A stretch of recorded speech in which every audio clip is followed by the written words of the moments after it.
Every other time with Eric. Ah, man, the episodes just keep getting better and better and better. A friend of the show, someone who's been here before. We got the story. This time round, we just want to catch up on life, man. John-Allan Namu is in the building. How you doing, brother? Good to see you. Yeah, sorry for making it late. Honestly, I needed to apologize on air because, that wasn't right. It's okay. I see. At least you compensated with the memo. We're both rocking white. It wasn't planned. It's good for the picture. How have you been, man? I've been all right, man. I've been all right. Doing okay. Biashara is going okay. Lots of good news. In fact, just as I was coming in, I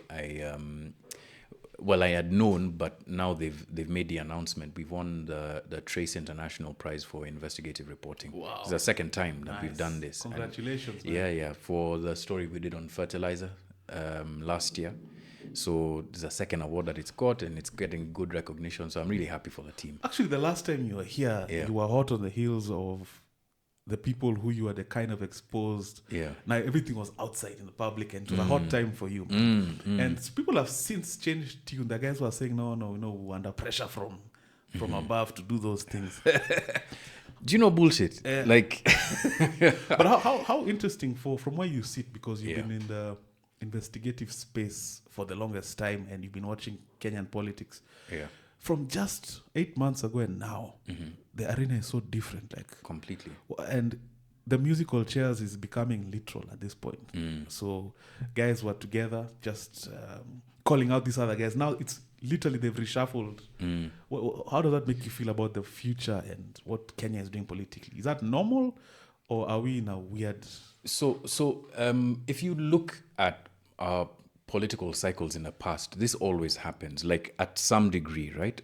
You'll always have political realignments as you move forward, because politicians are also bookmakers in a sense of their political futures. You want to know which side is safer for me to be able to continue on as a politician. And that's what is on a lot of people's minds. I had a conversation with a person who I know in that field, and they were also sort of trying to determine that. What's different about this year, in my view, is number one, how early it's happening. Number two, how big the political fracture is, right? But most importantly, and this was identified by a good friend of mine, Christine Mongai. She used to be the curator at Baraza. She's now, I think, the Africa editor at The Continent. The thing is, everybody's responding to what happened last year. Right? So that was the seismic event that has completely reshuffled what politics looks like in this country. And that's why when you see a lot of these realignments, especially of the same faces, they don't ring as true as they used to be in the past, right? It's no longer umse ameenda hii team, so tunashinda. People are smelling a rat. Exactly, like a big one, right? Because you can't all of a sudden become this savior, right? When just a few years, not a few years, a few weeks or months ago, you were singing one tune, right? It's showing how facetious our politics has become, how cynical it is. And a great book to understand it, and a great person to listen to, is a guy called Darius Okola. On Twitter, I think he goes by Tweeting Pundit. He wrote this book, which is sort of chronicling the Gen Z protests. It's a great book. It's not very long, maybe 100 pages. But he's describing something that has been described for eons, which is Kenya has been largely managed by political elite consensus, right? Where the elites are constantly finding ways to be able to find each other, talk, figure out, okay, how do we now chase these guys? Right from independence. Right even before independence. Yeah. Right? Because elite consensus wasn't a creation of the people who are there. If you look at our politics, right from the start of this country, right, it was a negotiation between the British East Africa Company and Britain, right?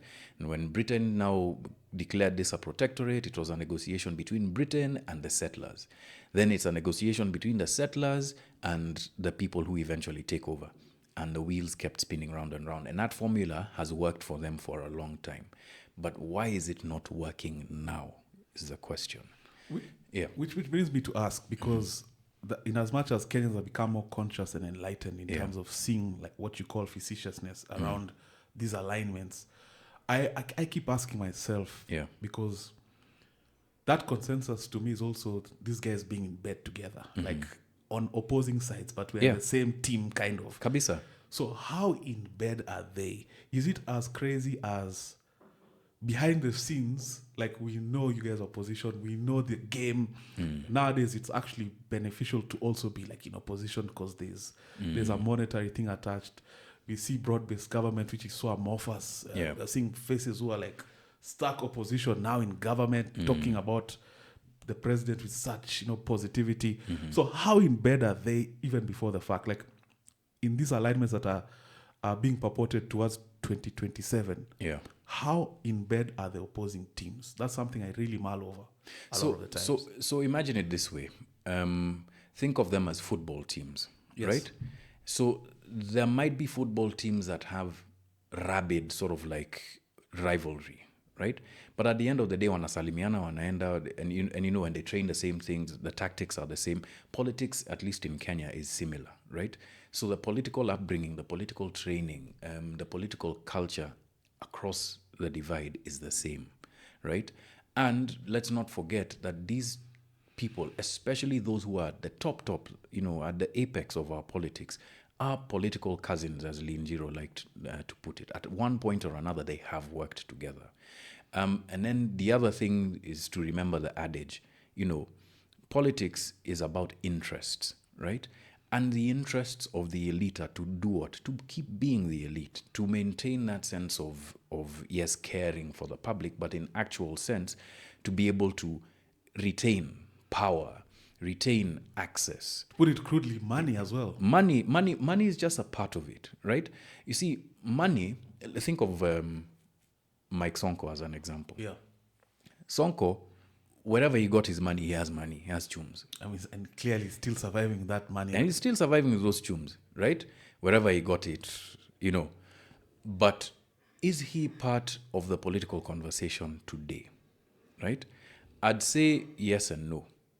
Yes, in that there are people who still residually respect him. So he has one of the few elements that you require to become a successful politician. But is he part of that elite political conversation? Perhaps not. He could be drafted in later because of his ability to pull crowds, but he's not, right?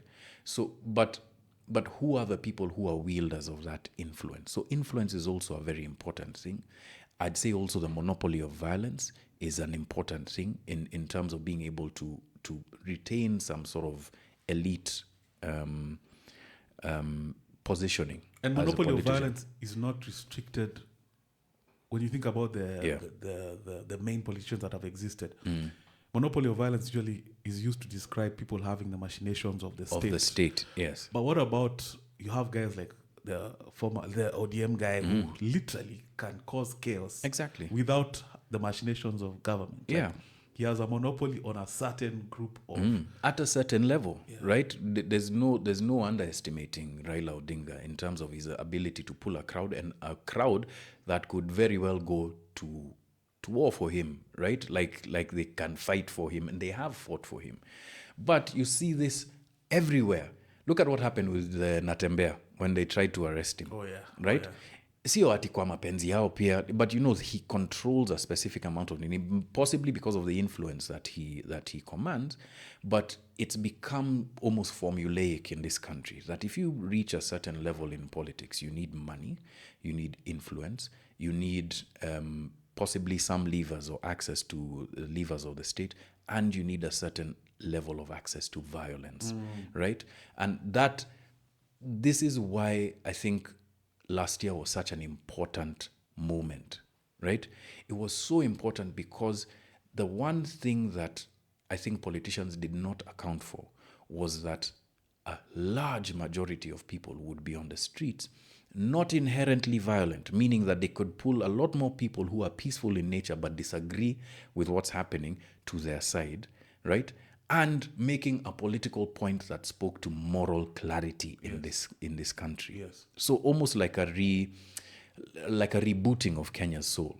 Right? In February this year, I was invited to Amsterdam to give a lecture, which I wrote. It was called Souls on Fire, and that was my thesis. what happened last year is really, and it's been said, a battle for the soul of the country.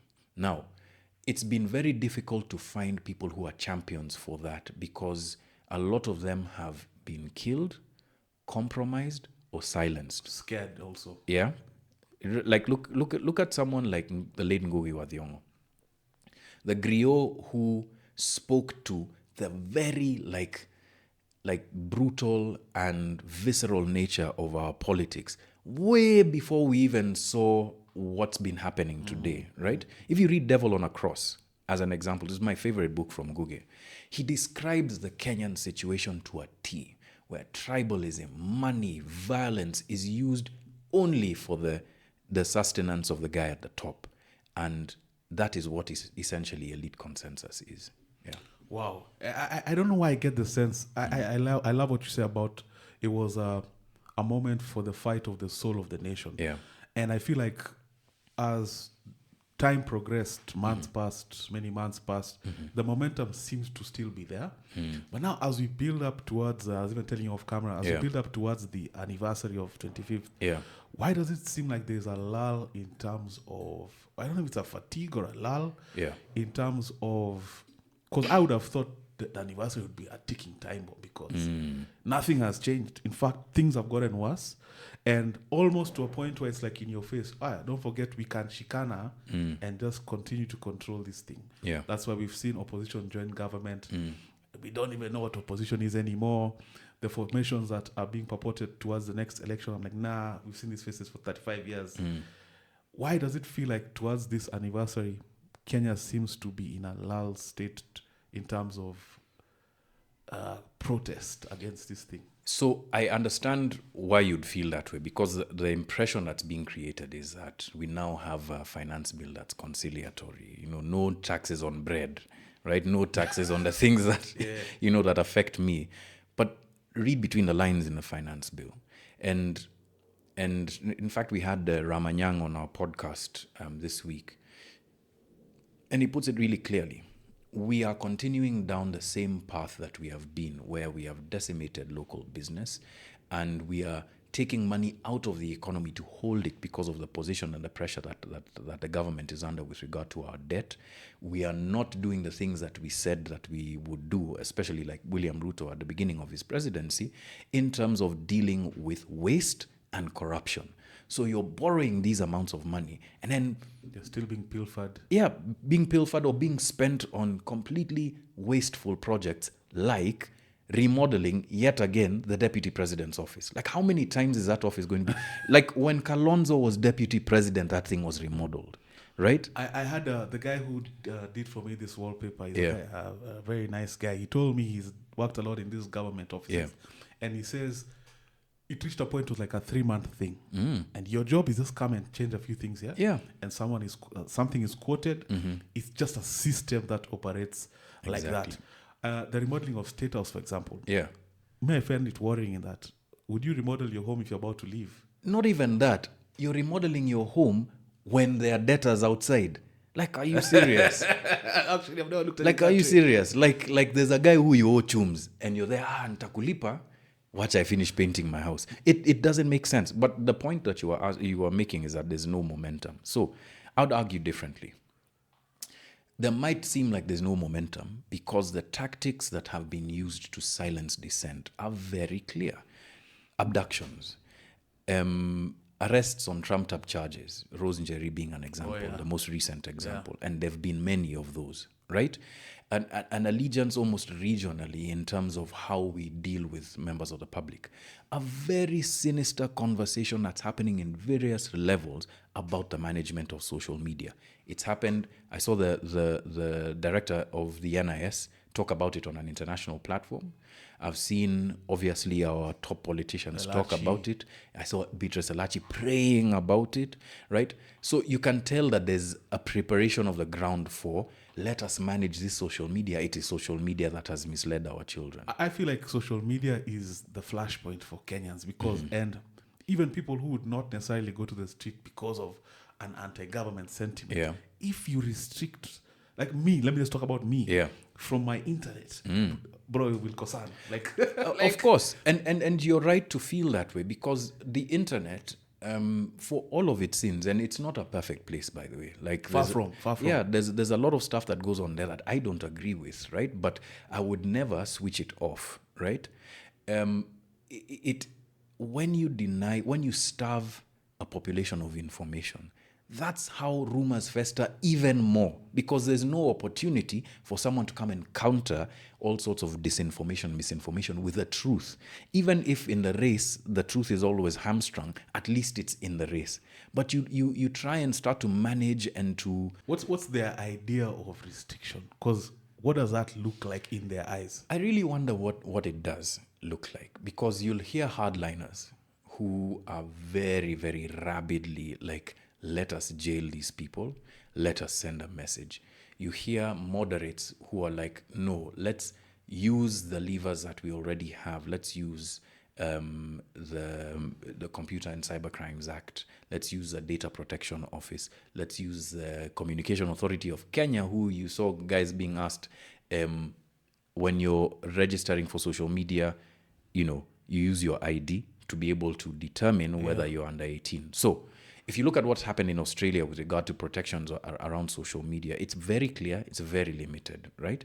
But this now would seem to be something that applies to everybody. So there are those people who, even in their hardline stance, are a little more moderate than the people who are on the far, far, far right. Then, of course, there's now people who are more liberal, like let the best ideas sort of like rise to the top. Are they purporting to want to curtail radicalism and disinformation? And what about opinion? That's the point, right? They say that it's about disinformation, but it's really about perspectives. It's really about opinion. It's really about your point of view about how the country is being managed.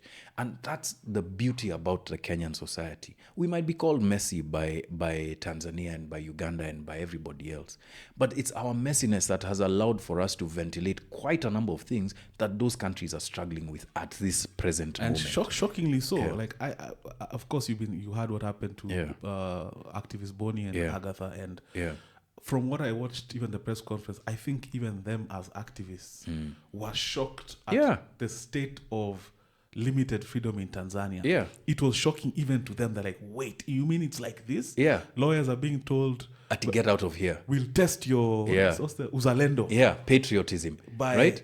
And that's a very interesting red flag. You know the expression, patriotism is the last refuge of a scoundrel, right? They will claim that I'm doing this for the country, I'm beating you because you are, you're interfering with the rights, the communal rights of the Nini. But if you really were a patriot, isn't it important for you to hear what people who don't believe in your vision, right, who don't believe in your leadership are saying, right?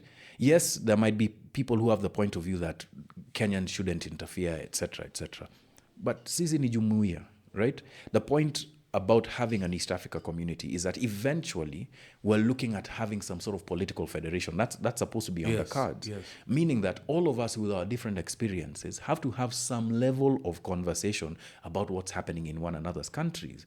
Otherwise, the things that continue to happen, like Kizza Besigye being renditioned from Kenya to Uganda, members of the FDC earlier in the year being arrested and taken back to Uganda. Someone like Nwankwo Kanu, the guy from Nigeria, the Biafra movement, being renditioned and taken back to Nigeria. And rendition cannot happen without the knowledge of the state. Of course not. The state has to be a participant in a rendition. But, this is the thing that you have legal instruments through which you can deport somebody.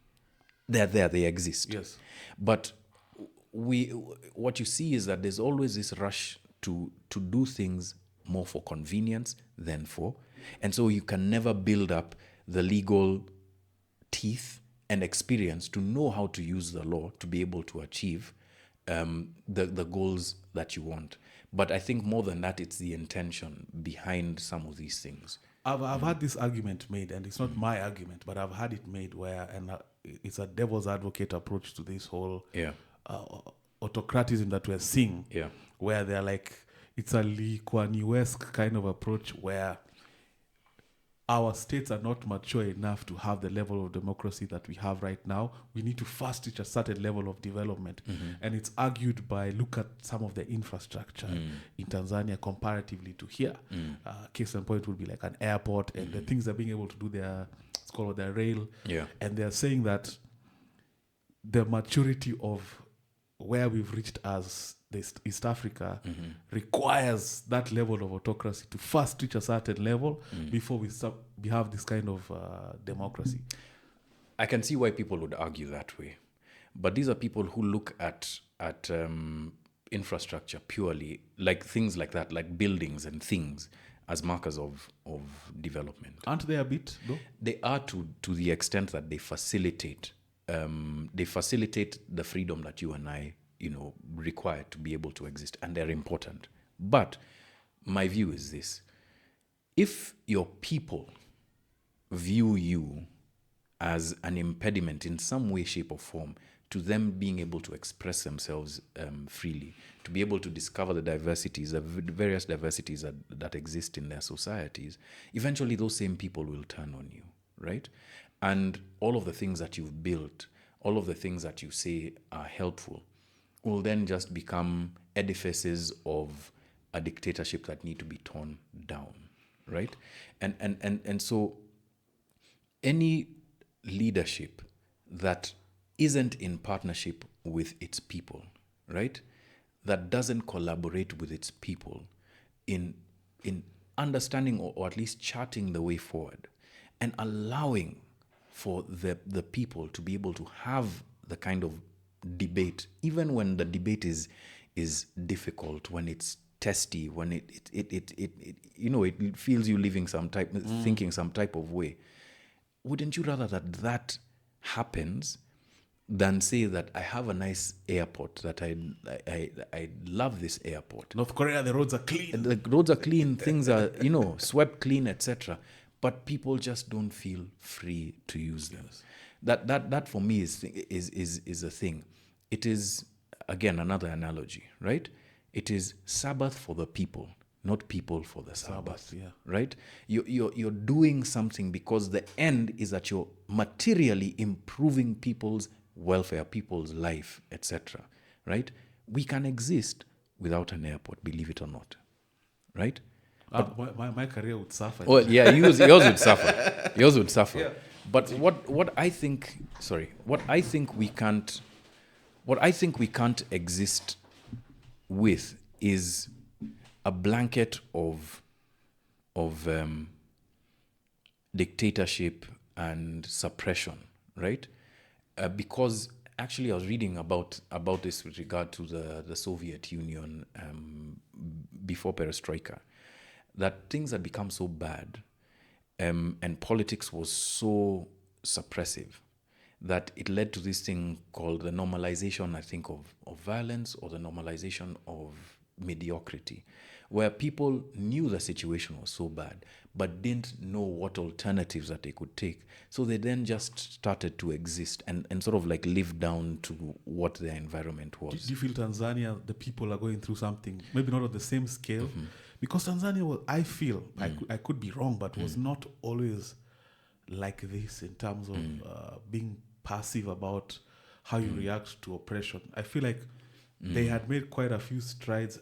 It's almost shocking to believe that now they've been kind of suppressed to where they are now, and they've almost accepted, it would appear, let me not be insensitive, that they've almost accepted things, except for like a very small minority. Small minority. To me, what Tanzania has always felt like is almost like a guided democracy, where you have very strong, very firm leaders who are at the helm, right?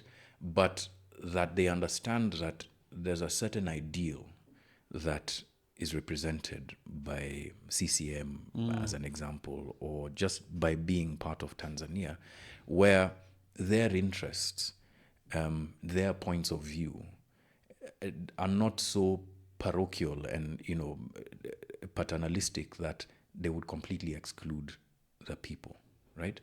That, I believe, more or less sort of like encapsulates what Julius Nyerere was about, what the subsequent presidents have been about.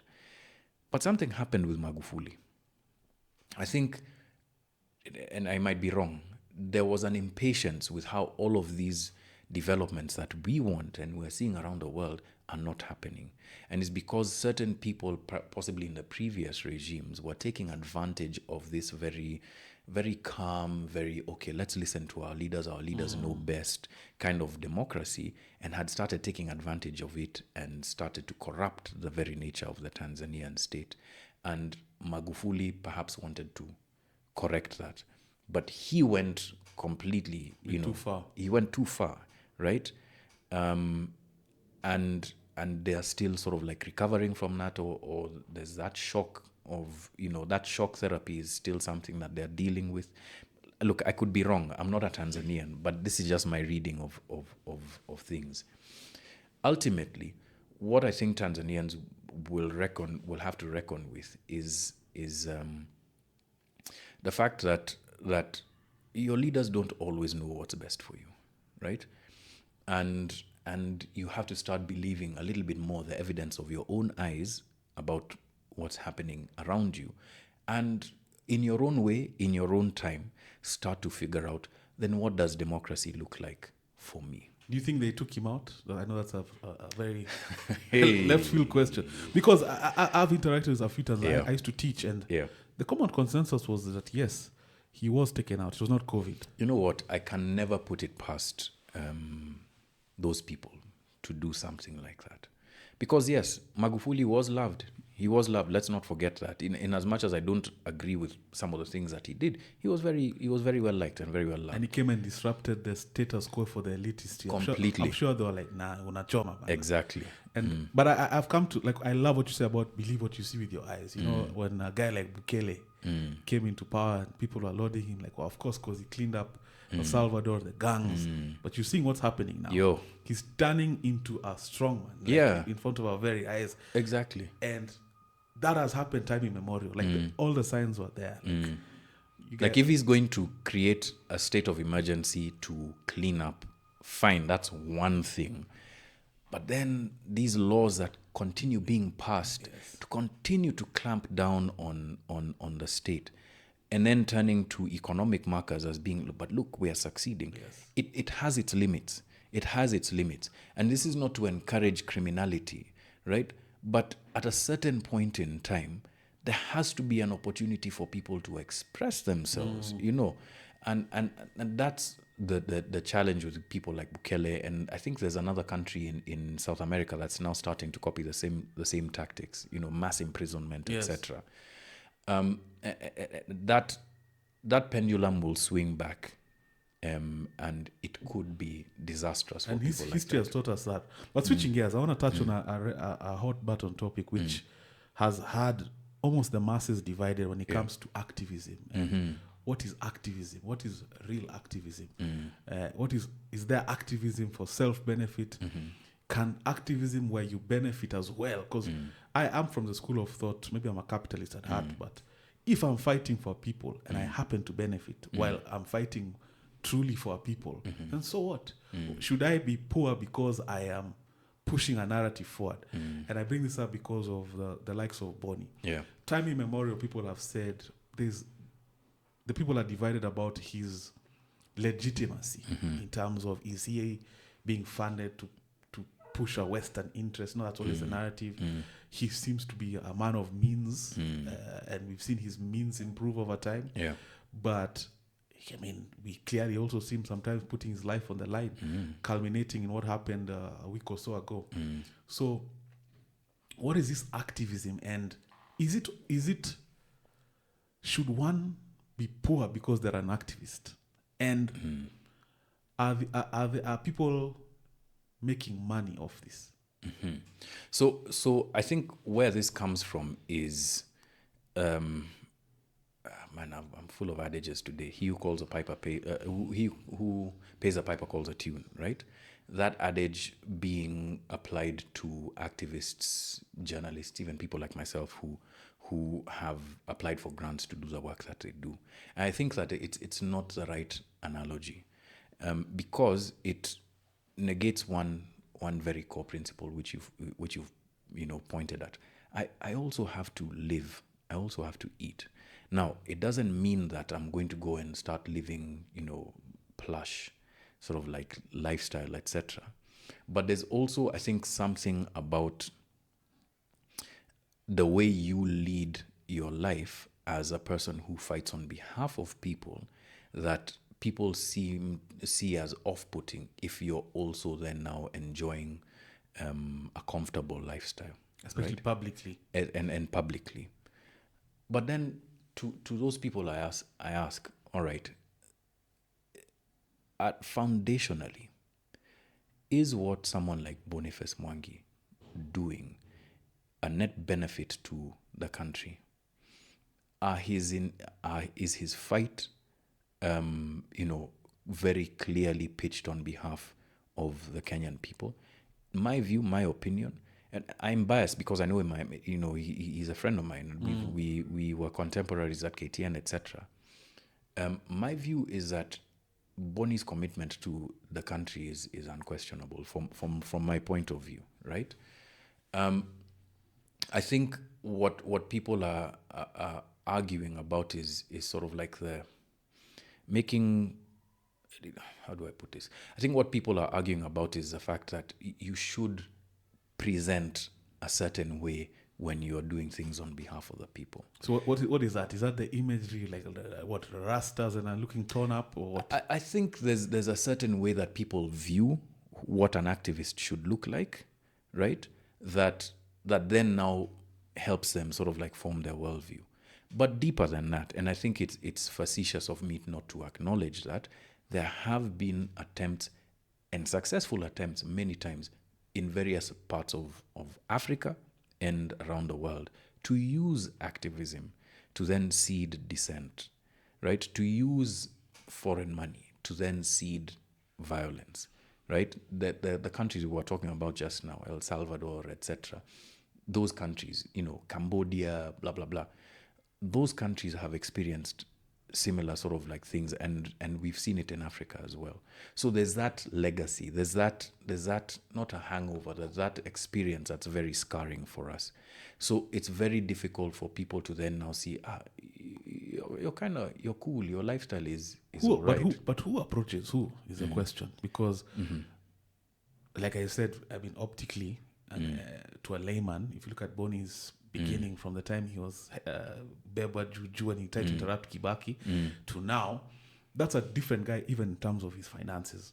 And I mean, that also is a natural progression for men in life. It is a natural progression. Remember when Bonnie was being picked up by those guys during Labor Day, right? He was a young man just like me. I think he had just gotten married, his small family. We all are at a specific station of life at various points in time. He's also a very accomplished photographer. Yes. But people forget Yes. forget that. He also has his own, connections. He has a real estate business, etc. He's tried to do things outside of activism to support his lifestyle, and by and large, they've been successful. And I think that's what people don't see. It's the work outside. Now, again, I speak from a privileged position because I get to observe him as a person away from what we see. And the struggles are the same as every other family. He might be comfortable, but he by no means is a rich man. Yeah, he's not. Yeah, He's not stinking rich. he's not stinking rich. He's not stinking rich. And that for me is why it's problematic. And it's a simplistic argument to say that because he's received grants, therefore he must be working at the behest of somebody. You asked a good question: who approaches who? I think Bonnie's body of work is what then now led to people who are interested in that space approaching him, in my view, right? But if you're going to work in civil society, you also have to know how to be able to apply for grants. Who's in the grant world, you also have to make those kinds of approaches. I'll give my own example, right? I funded quite a bit of Africa Uncensored through my own pocket, right, when we were beginning. But I also received a grant, right, to be able to get us started. And I've always had the argument that look at the work that we do. You understand? Yes. And then make your judgment out of that.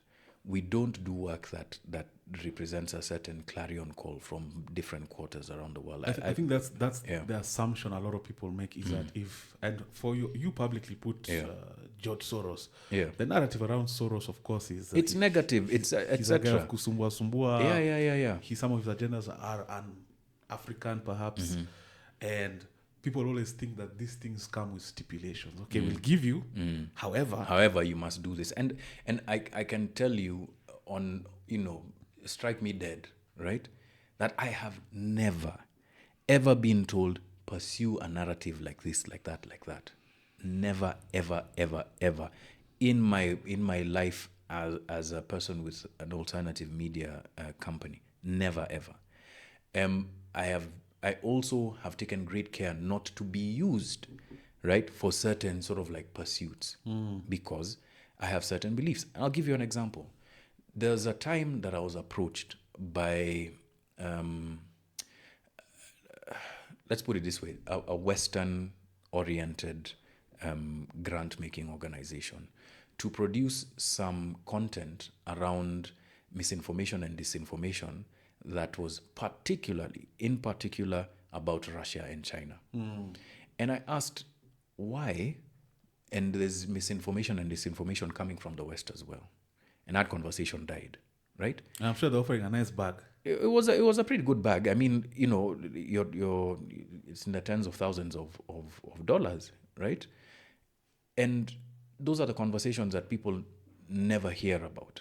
The times that you say no, yeah? I could have gone ahead and taken the money, and been like, yes, there's disinformation that's coming from Russia, which is true, right?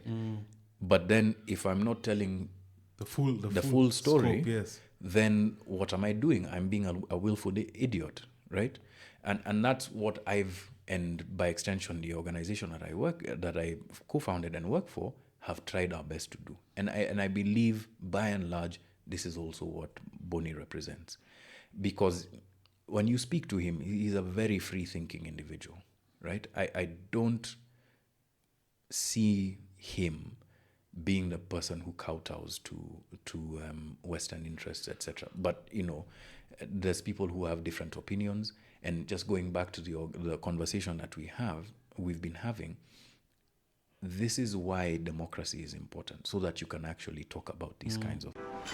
Bruh, Connect Coffee is now sponsoring the podcast. Amazing brand, bro. And honestly, it's been a game changer for the podcast as well as my workflow, man. Everything's up, homie.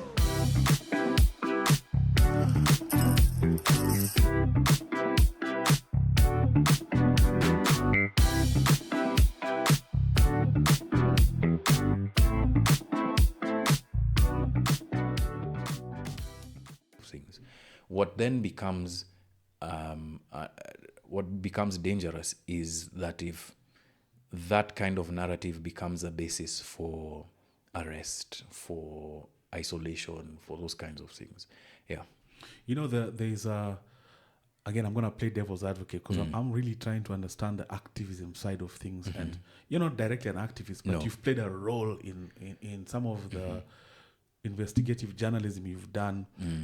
I mean, exposes things which could be looked at as activism. So I think a lot of the gripe you'll have, and I'm not a fan of this guy, Francis Guy, though, I'm not, but sometimes he feels like he has a point because he has a almost Mau Mau-esque kind of will to want to change the system. It's like, let's burn it down now. And any version of activism that has continuity attached, where we're not going directly to State House or we're not going directly, he doesn't have time for that. And to him, that's bought and paid for.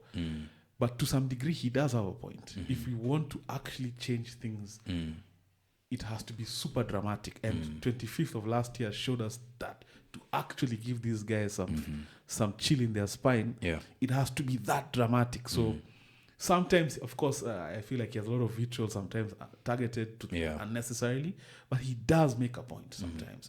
What do you think about that? No, interestingly, I was watching one of these videos of his today, and I agree to the extent that nothing changes if nothing changes, right?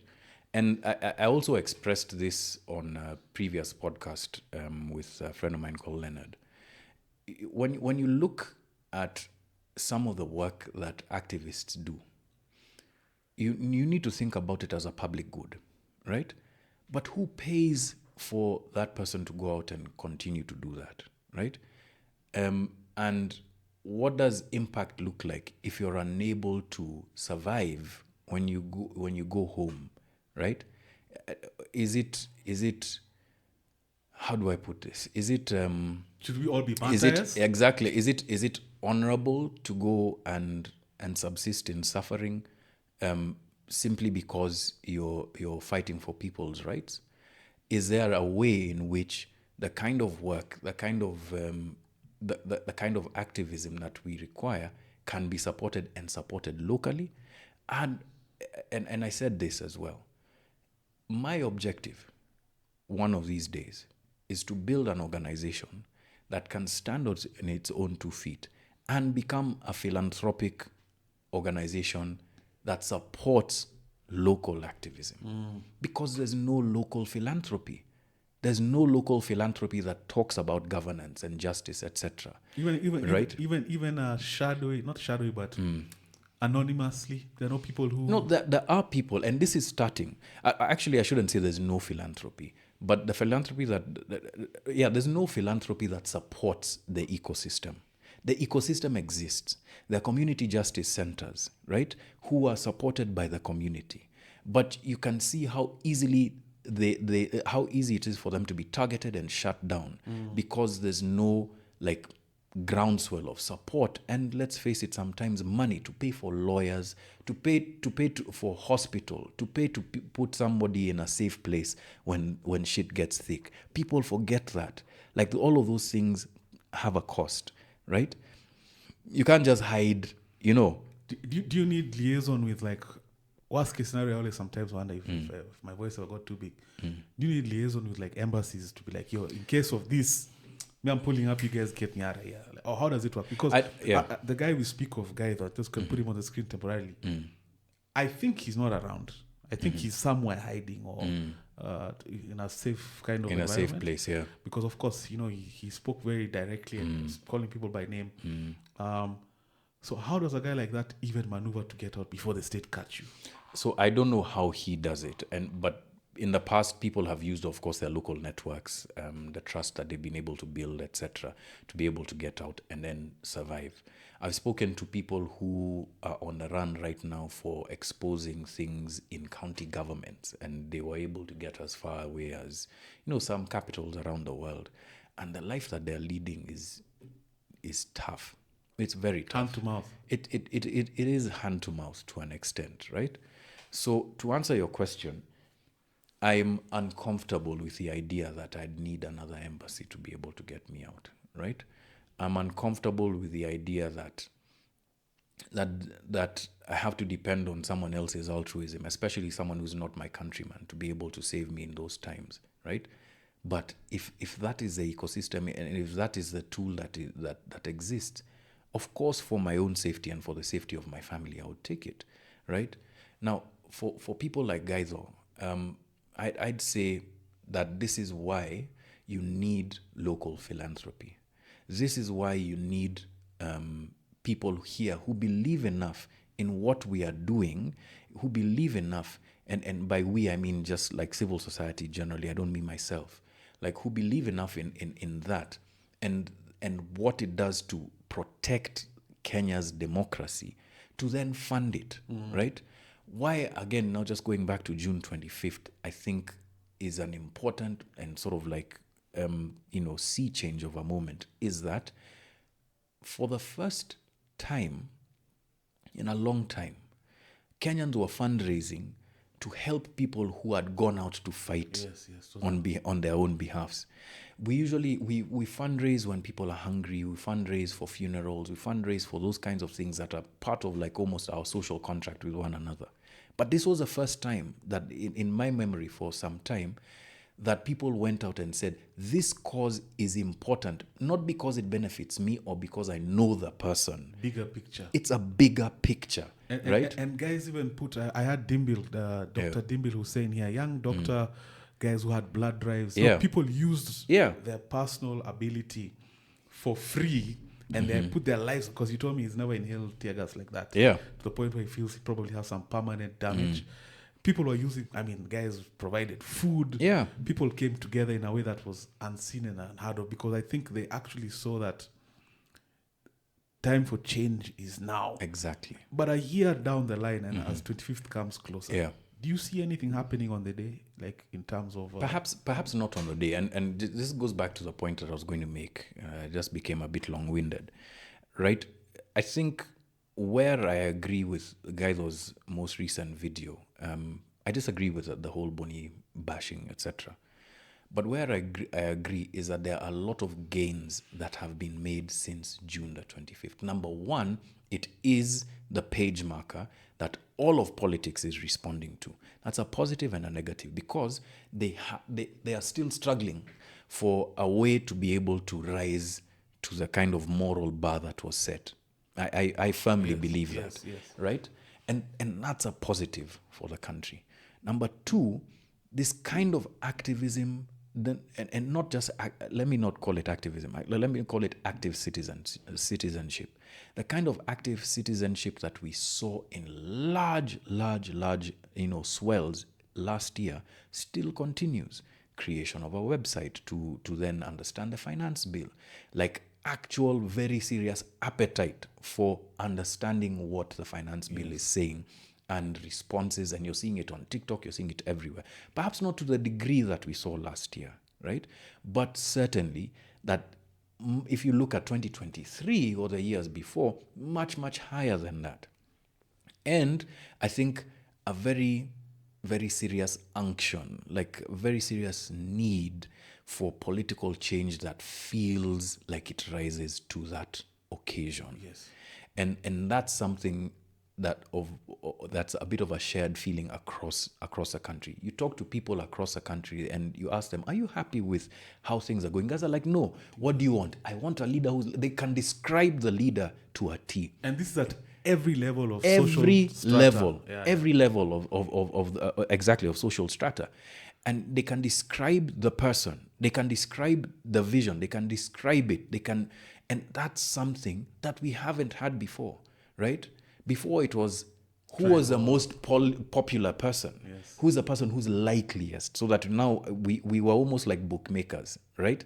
So we back the person who has the likeliest chance. But now, for the first time in a long time, we are looking for the candidate who means well for the country, period. Yes. You get? And that's an important sea change, because now that's seeped into all of our sort of like mental backbone, and it's feeding us with what our ideas should be. That actually has helped me segue into now the next, and I'm sorry to keep it a lot, very political. It's cool. Because as we're seeing the formations, right? Yeah. We've seen, of course, we know the broad-based. We've seen the emerging opposition. I call them opposition because these are faces we've seen. They've all had the Kalonzos, all of these people have had their chance to kind of prove themselves, and a lot would say that they didn't, and now they're calling themselves the opposition. Then we're seeing a third force emerging, and the third force was meant to be like a youthful force. That would be the likes of Moraa, and they were claiming to team up with Caswell and them, and a lot of people are like, nah, these three things are the same thing. This is just a funded version of this version, and you guys have been here 34 years, you guys are embedded this. So as we move towards the election, because I think what's different this time is last time a lot of people fell victim to they're all the same, so that just fed the apathy. And I think people have now realized, it doesn't matter who, we have to go there and vote and make a decision, a conscious decision, because we're the ones who suffer for it. We cannot just say they're all the same in as much as they look the same. So I feel like there's a yearning for a real third force. I'll even call it a fourth force. So as we move towards, are there people who you think or will be willing to rally behind, who you feel embody that thing you just described, where people know the leader they want? Because there's a consensus around, it doesn't matter who's saying, there's a consensus around the kind of leader, not corrupt, greater good for the people, radical reform. And so is there someone right now you're seeing who can carry that torch? Okay, so and to your audience, permit me now to speak just as a Kenyan, not as a journalist who will then now, use this to inform his biases, but like a Kenyan who's just observing things. I'd say some of the things that Okia Wamtata is doing are very important, and some of the things that he's saying. Number one, like, he's not just talking about ODS debt, he's gone to court to try and prove that there's certain amounts of our debt that we shouldn't have on our books. Number two, I think he has a very clear vision of what he wants for the country. My question to him is, well, let me save my question for now. Another person who I think, and I think he just ought to be more firm in his conviction, is Maraga, the former CJ. I think that his mien, his demeanor, and some of the decisions that he's made in the past speak to a person who, for better or for worse, looks to the Constitution as the roadmap. Yes. Right? Because it can't just be about meaning well, right? The road to hell is paved with good intentions, yes. right? You have to have a guiding document that we've all agreed upon, and we have it. It's a wonderful one. It's a wonderful one, yeah? It's a constitution. So I'd say those two, for me... In partnership or either or? I'd say in partnership. I don't think either or would work. Because it's very easy to then now pick one or the other off, and neither have the money right now to be able to mount the kind of challenge that's required. And I don't mean money to bribe, but just money for logistics. You get. Yeah. But that can be made available, I think, if they told an important enough story about where it is that they want to go. And I think the Kenyan people would do that. I'm thinking of, let me see, who else might be out there? Do you believe the Moraras of this world? Do you think there's some... Because I'm torn. Let me talk about me first. I'm torn because one moment I see him and I'm like, this guy seems genuine, and he seems to be a victim of weevil almost. Like, now why you the one telling us, because as soon as people found out he's a guy of means, everything changed around how they perceive him. As soon as the tax thing came up, and 200 million, well, you've been balling for a while, but you're 29. How? So let's say for real he had actually made his money through business. He's now being a victim of it because... Yeah, there's a... Man, today I don't know why I'm so full of analogies. No, go for it. It's your thing and they're good, so don't be shy. One of my favorite movies is A Gladiator, right? And there's a time that Gladiator won. Of course. Let's be clear. Let's be clear. Gladiator 2, Denzel, you're my guy. But then you're doing something wrong. But it didn't quite scratch that itch, right? So in Gladiator 1, there's one of the characters, Senator Gracchus, who is is in debate with one of his fellow senators. And he's questioned about, you're an elite, what do you know about the people suffering? And he says something that's quite astute and sometimes we need to remember. He says that I can't claim to be of the people, but I try to speak for the people. So let's transpose that to Kenya. You don't have to have come from the bottom to emote or to empathize or to believe in the welfare of the person who has less than you. In fact, the entire point of wealth to me, and again, I heard someone else saying this, but I believe it resonates very deeply with me. The entire point of becoming wealthy is so that you can protect the vulnerable, is so that you can uplift somebody else, right? So in theory, and I don't know anything, I haven't looked into Morara's books, I don't know what his story is, but in theory, if he was a man of means who chose to dedicate himself to a cause that is greater than himself, I have no problem with that. Yeah. I really don't have a problem with that. Now, I think why people are suspicious of Morara, he's a victim of two things. One, he, in my view, he doesn't seem to have answers beyond let's expose these guys, right? He doesn't seem to have that, Which right? is very different from Amtata. Yes. Yes. Right? And then number two, he's a victim of the distrustful nature of politics that has been cultivated by our elite. So, interestingly, the one thing that they are most fearful of is working for them in that respect, in that Kenyans are highly sensitive and highly critical of anybody who presents in a certain way that then now looks Like strange. we've We've seen- seen this we've guy seen this. before, right? So I think he's a victim of both. Is he an active participant in the politics, in what people would call, I guess, an agent of psyops in a sense?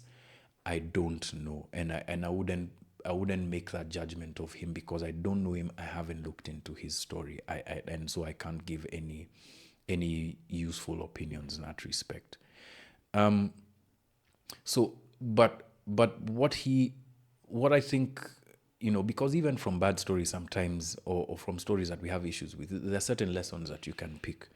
What the lesson that I do pick from Morara is that anybody from any walk, any part or strata, to use your word, of society, can be of use to this nation in a positive way, should they dedicate themselves to it. You'll often have to come up against a very hard wall of money, of influence, etc. But if you are willing enough, then there's an opportunity for you to be able to scale that wall. And I think that's the lesson we should all draw from him. Let's not go back and become so cynical that we forget that there's a wider fight that we are fighting here, which is for the betterment of this country, for the welfare of this country, right? This next statement I say advisedly. There are no angels, right? Absolutely, yeah. Yeah, I think that's a mistake I think society in Kenya is making around wanting to pick a leader. Yeah. It's like they want an angel. Yeah. Everyone has a past. Everyone has something weird. Everyone they've has done things wrong. Yeah. If you open up your closet or mine, you'll find things that you don't agree with. Now, it's the threshold of what it is that you don't agree with that we need to be sort of like in line about. If a person has a history of theft and the use of the state to advantage themselves, I don't think that logically that's a person that we should be looking at or even considering. If he is part of a coalition that supports a person who we believe in, we have to ask that that person be held to very, very strict criteria. And that the conversation, if you're going to partner with, to give an example, Wamunyoro, right? We know his past, right? Yeah. Like, I've done stories about Wamunyoro investments itself, right? Does it shock you that people are falling in line? No, it doesn't. It doesn't. But I'm saying, like, the mkataba that they agree with, it has to be done at 12 p.m., right? In front of everybody. And we need to know what those details are, especially with people whose character can very be easily targeted. There has to be some sort of consensus about what level of access you have, what position you play in politics. And again, this might also be just wishful thinking from me, but it's my view that because there are no angels, and there's likely going to have to be a coalition of people of varying degrees of morality that will mount a challenge against William Ruto and Raila Odinga at this point from what we're seeing, then you have to be very clear about how much access this person or these people will have to the state if they do win. And because that, again, is very clear. There will be horse trading, but to what level, right? We're not getting any further away from the election. It's getting closer. And so you have to make some sort of like you have to make some sort of deal with yourself about how it is that you're going to, through what prism you're going to see your politicians. Before we move to the, I want to talk about the big picture which you do, which you started just before. But I want to ask you about when it comes to the charisma and the story of these two gentlemen. Why aren't there? Because you're a thought leader, you've been for a while. Why isn't there? Thought leader. Why aren't there some a conclave of guys who can script write for this? Because politics has, being in the political space has there are many angles to it.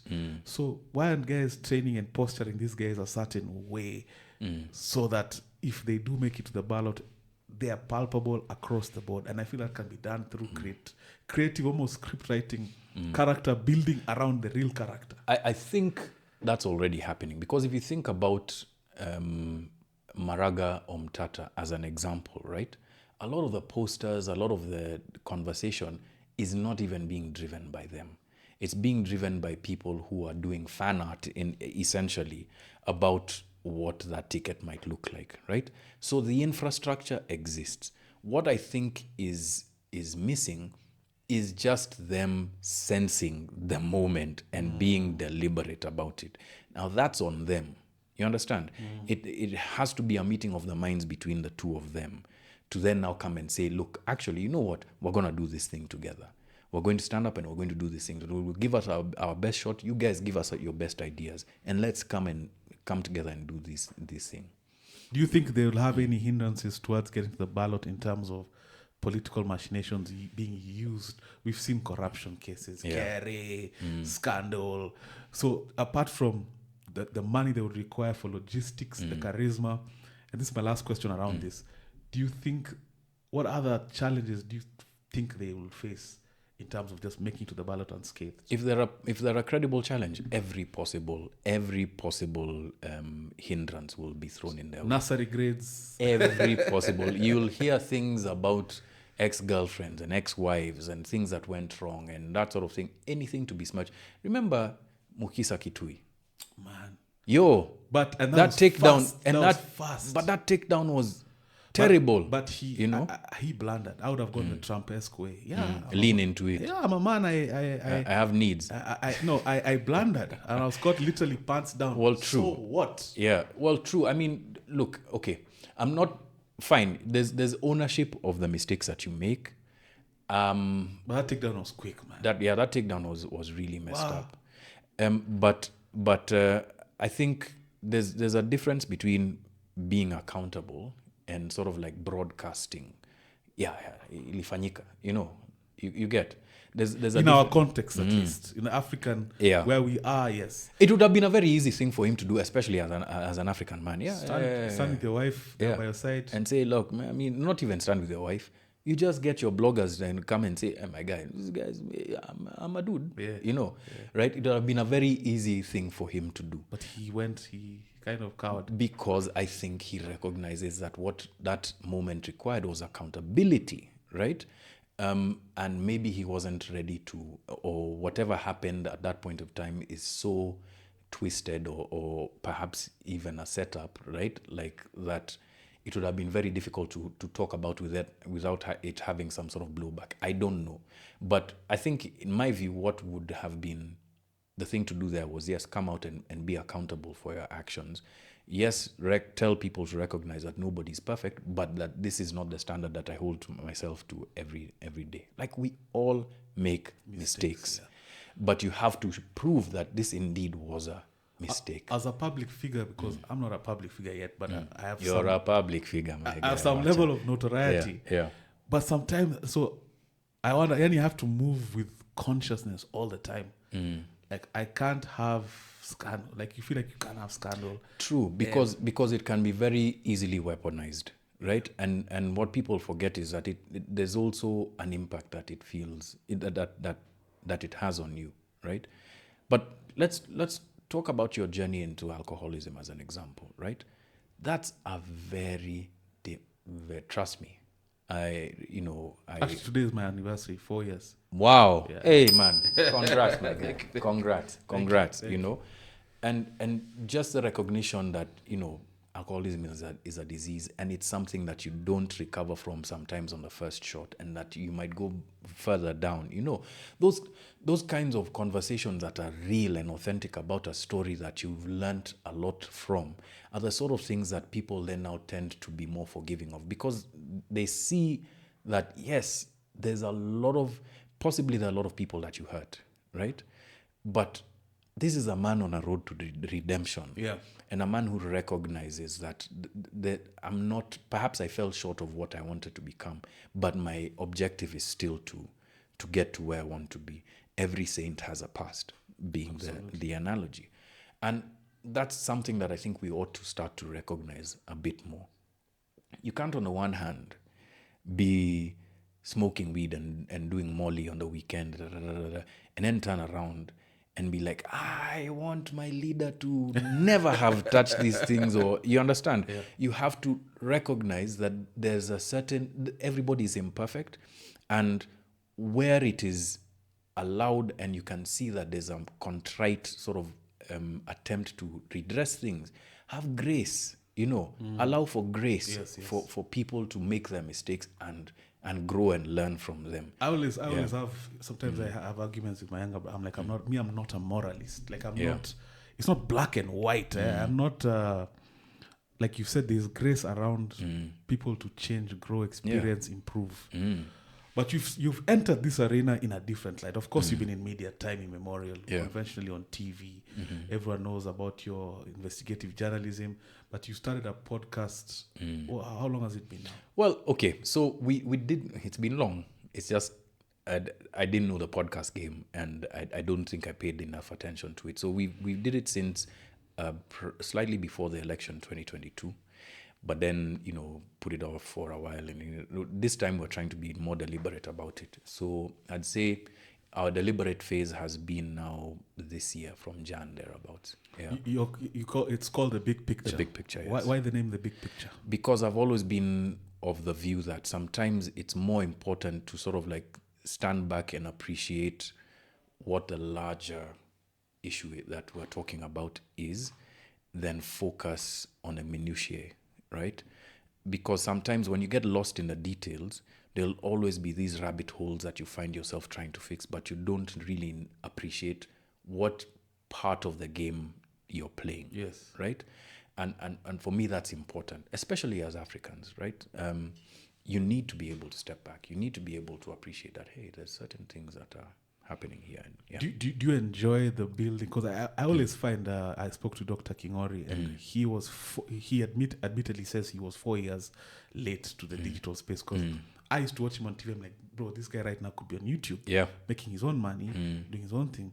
But I tend to find people who are in conventional media. Another guy, Tim Jiru, also a friend of the show, he says it takes a mental adjustment. It does. Because you're used to a certain system. Oh, yeah, for sure. Look, I mean, I'm still learning about how, like, one of the lessons that I learned, there's a friend of mine called Odanga who put me on this. Many times people aren't going to watch the entire podcast. They'll watch the snippets. Yes. You get the clips and stuff that go onto TikTok, etc. And then they'll come and tell you, hey man, I enjoy your podcast. But they've really just watched that a minute, right? I've always been, my training has been in the, more long form journalism, that like you have to be able to tell a story that people are patient enough to sit down and watch through. And so my frustration, especially with the earlier episodes, was that, I'm seeing the numbers, but it's a G, it's a 2G, why isn't this thing growing? Even of our documentaries. But I've started to appreciate how important it is to have all of this other content around the content to then now drive people to that. That took a mental shift. And another lesson I'd say also, which I learned around the same thing is, one, don't trivialize numbers. Yeah. Because of course we watch a lot of Western media, 4 million views. 1,000 people tuning in is not a joke. It's not a joke. It's not a joke. And believe me, my guy, this past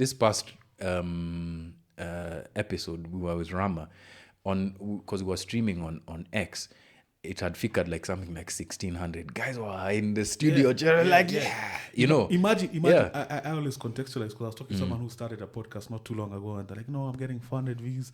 I'm like, think about talking to funded people who are listening to you, Exactly. and don't trivialize numbers. Like 1,000 is not a little. 80 guys watching live is not. It's not a little. It's not a little. Yeah. Then the other lesson I'd also impress upon you is treat each social media platform as its own entire thing. True. Your TikTok audience is not your YouTube audience.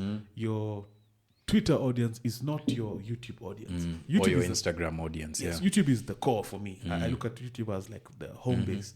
But I realized there are people who want clips only. Yeah.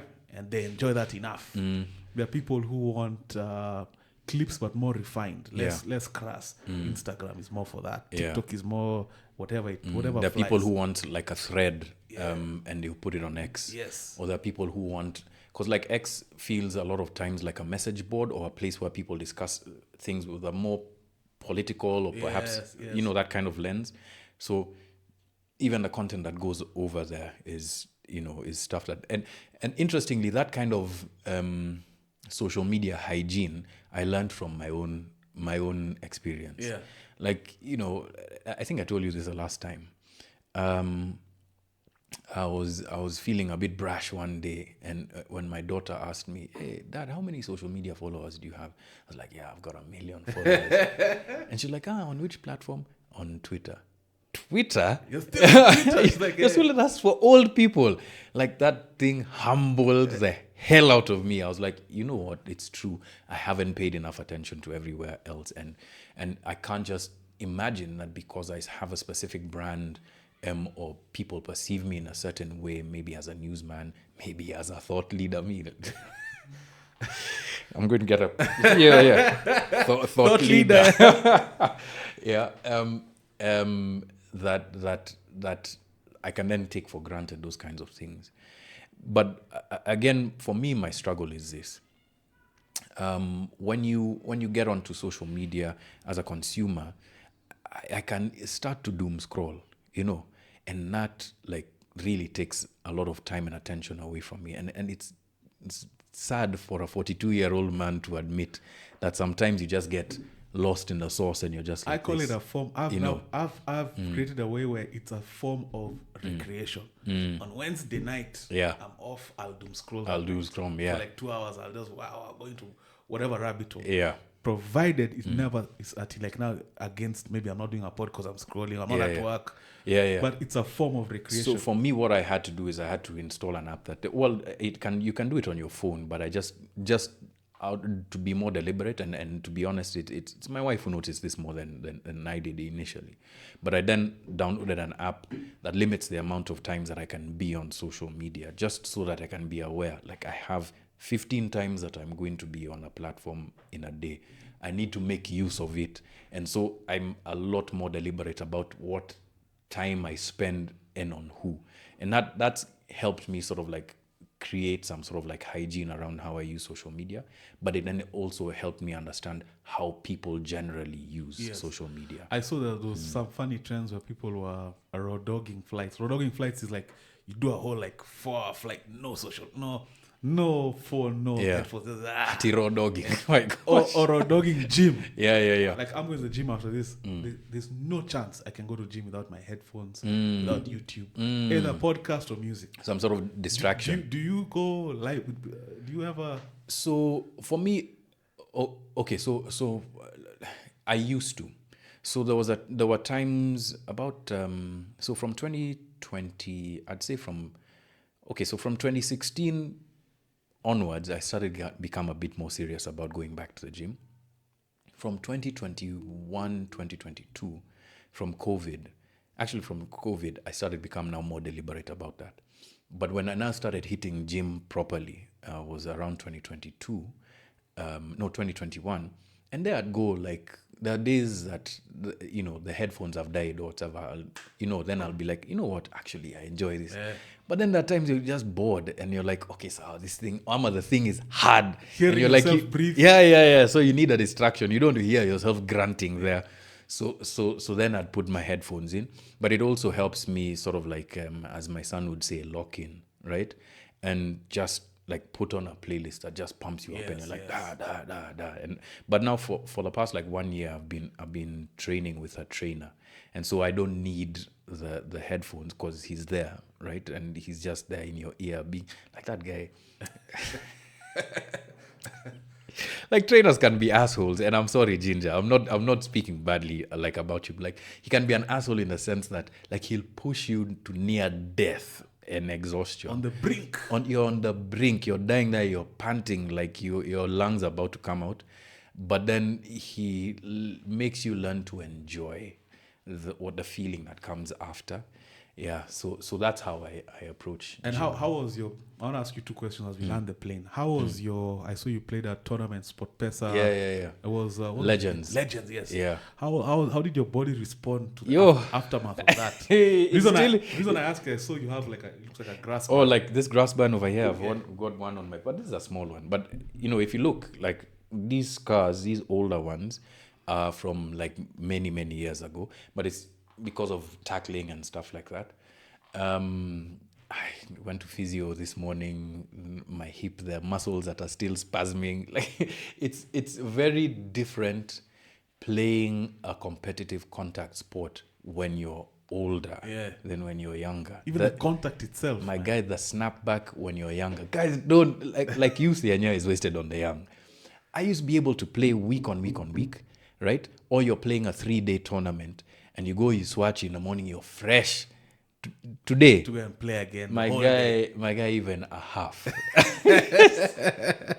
It's crazy. But what I've really enjoyed about being given the opportunity to play for the Legends is twofold. I'd forgotten just how exhilarating it is to be on a rugby field, to sense that danger, to feel that fear, that adrenaline, and to play, to give advantage to a team and not just yourself, like very literally. And secondly, it's a place where you can just switch off, and the focus is the rugby, and it's nothing else. Whatever's happening outside of the rugby field does not matter. And for me, just as a dude, it's been such a breath of fresh air to just be able to just focus on something that's not about life and the things that I'm carrying and the struggles and the many challenges that you face. It is, in a sense, a kind of therapy. And I'd say that of a lot of the guys. Positive escape. Yeah, a very positive escape. I'd say that a lot of the guys who are there. But I think the third and final thing, this is more about the architecture of rugby, is that what Legends has reminded me of is that rugby is really about community. It's about what goes on the field, but also what happens off the field. And Legends has done that very well, in the sense that, think about it. Watching a bunch of 42 and above players play is not as exhilarating as watching guys. It's slow rugby, like with subs. And my wife is always like asking me, "When you guys are playing in slow motion, there's no fast forward button." There's no fast forward button. That time in your mind, you sprinted. Like there's a break that I made. I thought I was moving. I watched it back on YouTube and I was like, oh my God. Right? But it's created that sense of community around the sport that we used to remember when sevens, when guys and families, you could bring your family and come and enjoy the festival and be with your friends and, pass around a rugby ball, and the positive parts of the sport that we tended to have slipped away as the sport grew, but also as the sport became corrupted, right? And I saw, I don't want to delve too much into, but I saw recently there was someone who was ousted. Sasha Mutai, that's a chairman of KRU, and he claimed the corruption interest that wanted him out. I don't know enough to even have an opinion. I just felt like he seemed under duress almost. Well, yeah, I mean, it's true that there's been corruption, very serious corruption, but also incredibly petty, like the pettiest shit that you like guys are stealing players per DMs, all sorts of stuff. but also corruption that's much more, systemic. But I think also Sasha needs to take account for many of the foibles that he had as a leader of the sport, and just take the L and accept your role in it as well. But it's not to say that the things that he was talking about are aberrations. And for me, and I'd say this of a lot of like sports federations, etc., it's come to a point where the sport itself, the union itself, has become so odious that it can't attract the level of money that is required to run the sport. They're carrying so much debt, to the extent that you're wondering, like, who is going to come and save this sport? So there's a moment for reflection for rugby, for certain, and how we are running the sport, who we are letting run the sport, and if we want this sport to survive, what do our books look like? And would it make more sense to bin the union and start afresh, or do we need a bailout? Yeah. I'm going to leave it there. I had one more question, but I think it'll be too expansive. It's been an amazing episode, man. Yeah. Great catching up with you. Cheers, man. I always say, I actually enjoy this more than like the life story. Life story is not my forte. Yeah. But I think first time round, it's important for people to get to know you. Yeah. Especially a new generation. Of course, millennials above, we know you very well. It's been a pleasure having you on. Like I keep saying, you have an open invite. Anytime you want to come and express yourself. Thank you. And you do as well on the big pictures. I'd love to come. I also have I'm going to put a request publicly. My friend Saj, who also does a fantastic podcast, asked me to ask you to also go on his platform. Very similar style. Yeah, I've seen him, and I've seen the collaborations that you guys have. I'd be happy to. Anything you I'd can be happy to. Yeah. Yes. Anything you can tell my fans as we wrap, and then we can call it a. Hey, there are many things I'd want to tell you. But number one, this is a great podcast. I enjoy it. I enjoy the honesty of the conversation, to be honest, and the questions that you ask are not on the nose, which is what I enjoy.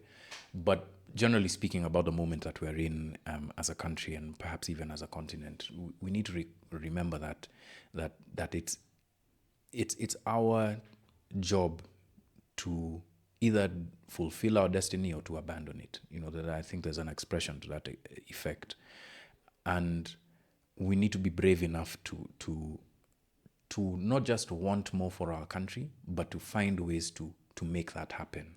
It doesn't happen by itself, and this call can be taken whichever way by whoever. But as long as you're doing it, and you're doing it from your heart, and you're honestly dedicating yourself to your cause, you're doing something for your country, right? So my call to younger people, especially now in this country of ours, is remember, you're the majority. You're the people who are going to be called upon to for the country to rest its burdens on your shoulders.